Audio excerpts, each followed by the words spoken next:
Cars. Okay, what'd you learn here? One, okay, after, when I guess it's 1358, stop.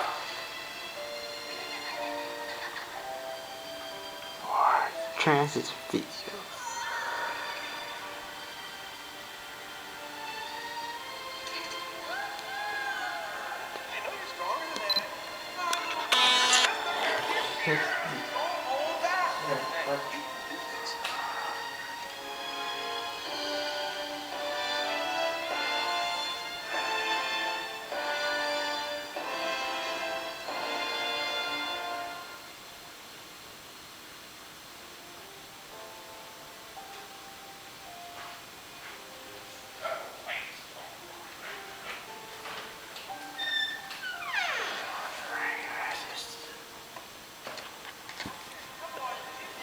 What I learned is Grace and the Flurry went to the old Buffalo Trail. Why did you do that? Why did he or she do that? Went to the old Buffalo Trail that would run over the prairie.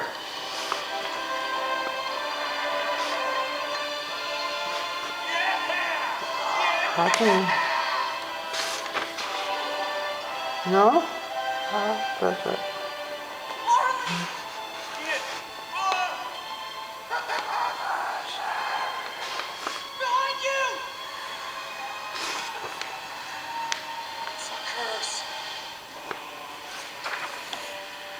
Curse, Charles. I remember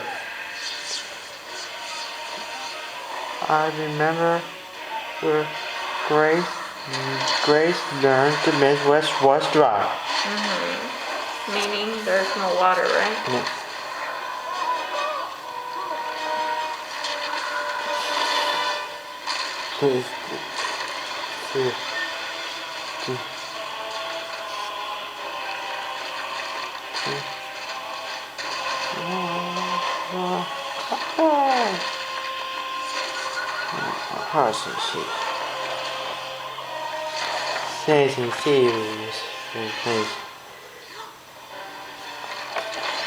Your turn. On the eastern side of the Midwest, known as the tall grass prairie, native grasses got enough rain to grow 6 to 12 feet in height. In the short grass area where the Mexicans lived, Pope planted types of wheat and corn that needed little rainfall. His crops still had to have some rain. However, and like all farmers, he kept one eye on the weather. The weather was always a concern. Hailstorms could pound crops to pieces in a piece of minutes. An injury to kill birds and animals. Hailstones even kill people caught without shelter. Lightnings were another danger. Grace once saw a horse that had been killed by lightning. When the weather was dry, lightning, a spark of campfire, or a gun discharge could start prairie fires, and the wind would spread them. Shelters banded together to fight the fires. Sometimes they tried settling backfires, burning a strip of land in the fire's path, so that when the fire reached the strip and either burned out, turned in a different direction, like every settler's Poppy tried to keep firebacks, grass, less ditches the fires could not cross. Flowered around his land, but sometimes the prairie fires. Okay, so what did you learn here? What I learned is the tall grass. I remember Poppy planted types of wheat and the corn that needed rainfall. They need rainfall, right? Yeah. But they couldn't set no fires at all because then they'll burn everything down, right? Yeah, before that. I remember where Grace saw a horse killed by lightning.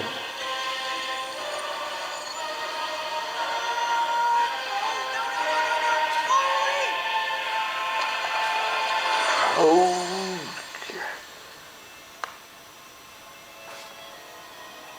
No. And then I remember. Poppy tried to keep fire break.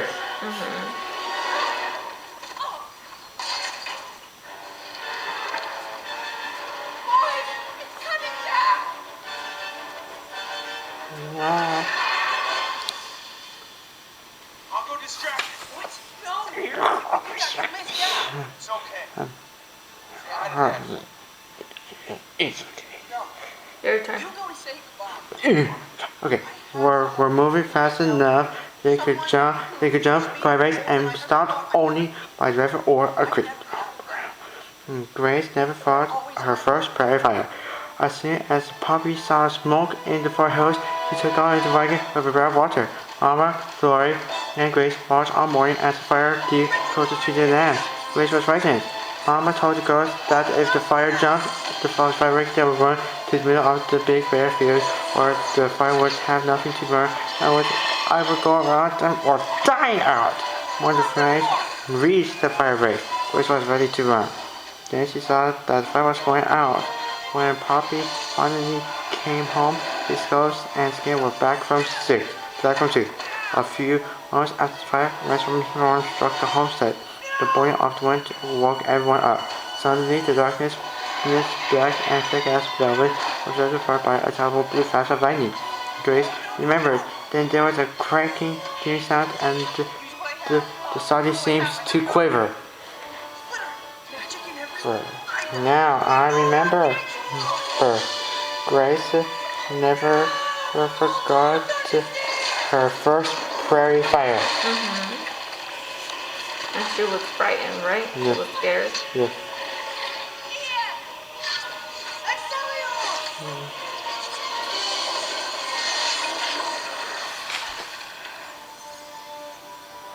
Look. The cursed dragon is gone. It's defeated. It's a bad idea. Defeated. But what about his dad? Did they get to see him? They got to see him.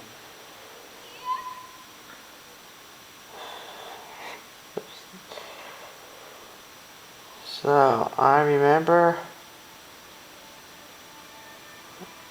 Poppy came home.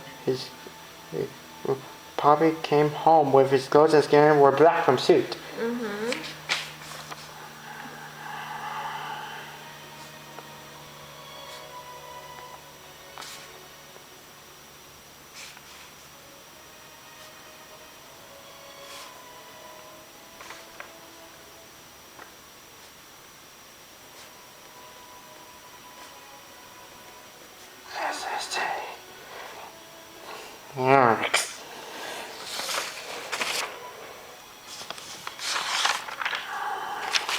Your turn.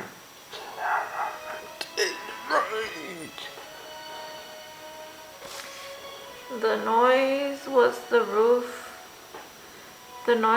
roof being torn off the kitchen. When the storm finally stopped, the house was a sorry looking mess. Every last minute had blown off the walls, and all Mama's little shelves, brackets, worn outs, and pictures were either smashed to bits or gone entirely. Grace remembered that Mama went around in a kind of a daze, picking some of her torn and broken things out of the on the floor and sweeping out the worst of the mud. The hot sun was pouring down on our heads when Poppy had put to keep a cheerful expression on his face. Offered thanks for the cornmeal mush and fried eggs, we finally sat down. 2. The girls helped Mama carry water to clean up. Poppy hunted for the roof boards that had blown away and set to work rebuilding the roof. Grace and her mother walked through the fields looking for the belongings. They found half of the marriage certificate but no part of the frame or glass. and just a half ripped from the rest it doves, and Cupid's hardly stained by the mud and rain. So the storm destroyed everything entirely right from their house. Yeah, they couldn't even find their marriage certificate or their kitchen shelf. yeah.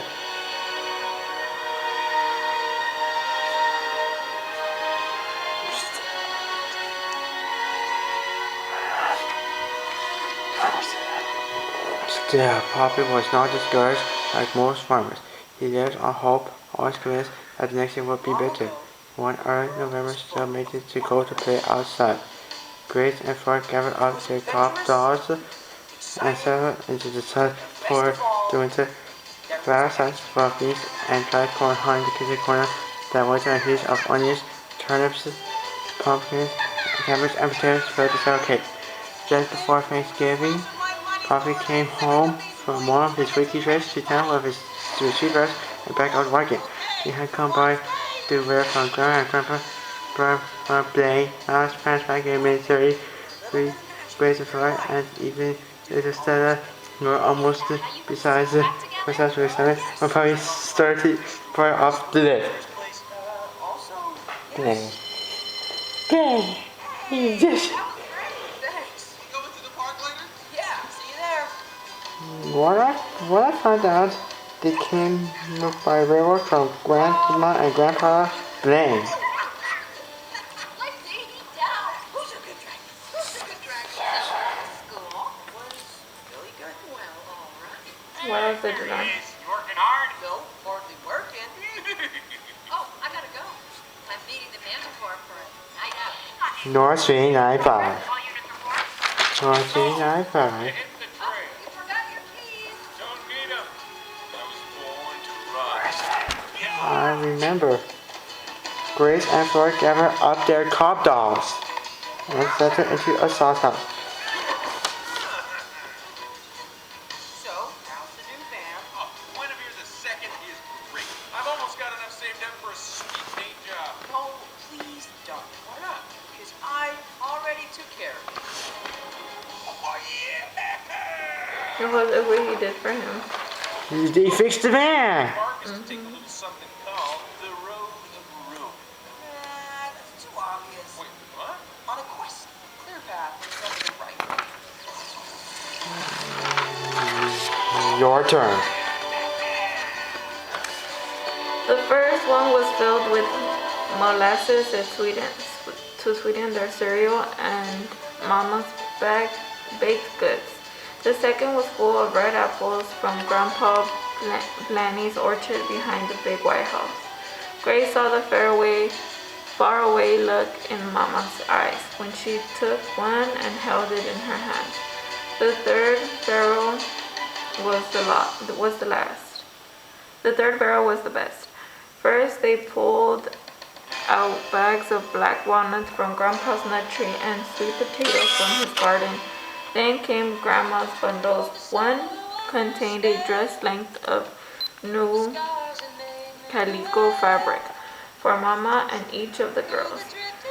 The other held clothes for Mama's younger sister, Aunt Ollie, who always wore the latest style. She had sent a long jacket, dress, and petticoats. She did not want any more. Mama laid everything out on the bed. Grace